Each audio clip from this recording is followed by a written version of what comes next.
नमस्कार दोस्तों, कैसे हैं आप सभी। उम्मीद है आप सभी बहुत अच्छे होंगे। आज अपन बात करते हैं बद्रीनाथ के बारे में। बद्रीनाथ या बद्रीनारायण मंदिर भारतीय राज्य उत्तराखंड के चामोली जिले में अलकनंदा नदी के तट पर स्थित एक हिंदू मंदिर है। यह मंदिर हिंदू देवता भगवान विष्णु को समर्पित है और यह स्थान इस धर्म में वर्णित सर्वाधिक पवित्र स्थानों 4 धामों में से एक प्राचीन मंदिर है। मंदिर के नाम पर ही इसके इर्द गिर्द बसे नगर को बद्रीनाथ ही कहा जाता है। यह मंदिर समुद्र तल से 3133 मीटर की ऊंचाई पर स्थित है। सर्दियों में हिमालय क्षेत्र की रुक्ष मौसमी दशाओं के कारण मंदिर वर्ष के 6 महीनों अप्रैल के अंत से लेकर नवंबर की शुरुआत तक ही सीमित समय के लिए ही खुला रहता है। बद्रीनाथ मंदिर में हिंदू धर्म के देवता विष्णु के एक रूप बद्रीनारायण की पूजा होती है। भगवान बद्रीनाथ के मंदिर में 3.3 फीट की शालिग्राम की शिला प्रतिमा है जो भगवान विष्णु है।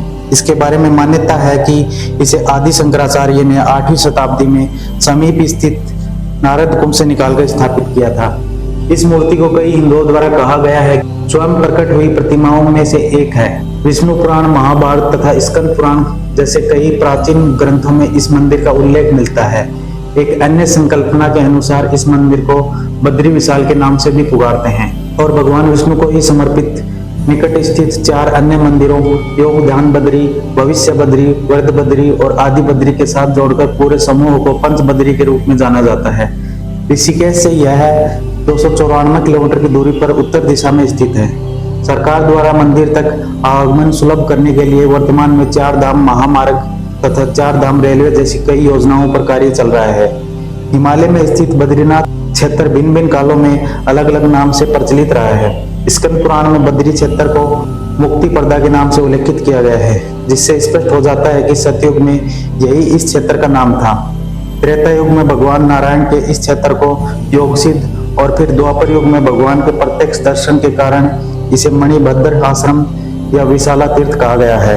कलयुग में इस धाम को बद्रिकाश्रम अथवा बद्रीनाथ के नाम से जाना जाता है। इस स्थान का यह नाम यहाँ बहुतायत में पाए जाने वाले बद्री यानी कि बेर के वृक्षों के कारण पड़ा था।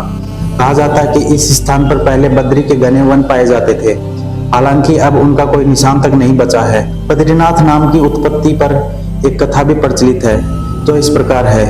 मुनि नारद एक बार भगवान विष्णु के दर्शन हेतु क्षीर सागर पधारे, जहाँ उन्होंने माता लक्ष्मी को उनके पैर दबाते देखा। चकित नारद ने जब भगवान से इसके बारे में पूछा तो अपराध बोध से ग्रसित भगवान विष्णु तपस्या करने के लिए हिमालय को चल दिए।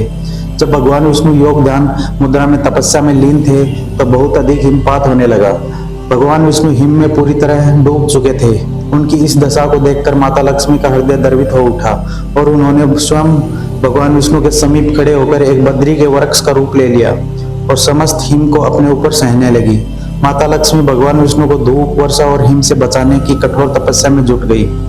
कई वर्षों बाद जब भगवान विष्णु ने अपना तप पूर्ण किया तो देखा कि लक्ष्मी जी हिम से ढकी पड़ी हैं और उन्होंने माता लक्ष्मी के इस तप को देखकर कहा कि हे देवी, तुमने भी मेरे ही बराबर तप किया है, सो आज से इस धाम पर मुझे तुम्हारे ही साथ पूजा जाएगा और क्योंकि तुमने मेरी रक्षा बद्री वृक्ष के रूप में की है, सो आज से मुझे बद्री के नाथ बद्रीनाथ के नाम से जाना जाएगा। पौराणिक लोक कथाओं के अनुसार बद्रीनाथ तथा इसके आसपास का पूरा क्षेत्र किसी समय शिव भूमि यानी कि केदार खंड के रूप में अवस्थित था। जब गंगा नदी धरती पर अवतरित हुई तो यह 12 धाराओं में बट गई। इस स्थान पर से होकर बहने वाली धारा अलकनंदा के नाम से विख्यात हुई। मान्यता अनुसार भगवान विष्णु जब अपनी ध्यान योग हेतु उचित स्थान खोज रहे थे तब उन्हें अलकनंदा नदी के समीप यह स्थान बहुत भाहा गया। नीलकंठ पर्वत के समीप भगवान विष्णु ने बाल रूप में अवतार लिया और क्रंदन करने लगे। उनका रुदन सुनकर माता पार्वती का हृदय द्रवित हो उठा और उन्होंने बालक के समीप उपस्थित होकर उसे मनाने का प्रयास किया और बालक ने उनसे ध्यान योग करने हेतु वह स्थान मांग लिया। यही पवित्र स्थान वर्तमान में बद्री विशाल के नाम से सर्वविदित है। विष्णु पुराण में इस क्षेत्र से संबंधित एक अन्य कथा है जिसके अनुसार धर्म के 2 पुत्र हुए, नर तथा नारायण, जिन्होंने धर्म के विस्तार हेतु कई वर्षों तक इस स्थान पर तपस्या की थी।